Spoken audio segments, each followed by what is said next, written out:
we're not saying, by the way, before we start getting nasty notes, we're not saying that Nicki Minaj is not popular or that she's not talented, but this is just looking at her social media content before, Dan, you and I get any nasty notes. So, Dan, you analyzed more than 55,000 profiles that interacted with 51 Nicki Minaj posts, and you found about 33% of the engagement was from fake, inauthentic profiles. How were you able to identify that these profiles were not real?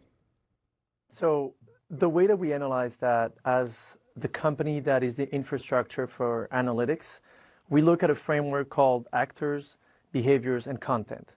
And we look at specific types of coordination, similar temporal signals, identical messages that are out of hundreds, if not thousands of different parameters that are indications that there is an inclination towards inauthentic behavior and high levels of manipulation and high levels of coordination around specific topics.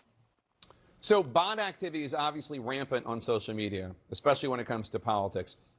That is correct. But you found something especially odd about this activity, and Politico wrote it up saying, quote, rather than a short-lived spike tied to a single event or appearance, the company found sustained and coordinated amplification of Minaj's posts across a range of political and cultural topics over time, unquote. So let me see if I can translate this and then explain it to me even further, because I'm sure I'm going to get it wrong. You're finding that, like, she posts something and there's obviously a response because she's a huge superstar. Correct. But it keeps on going and going and going, and that's really where the inauthentic bot-driven activity is. Is that right?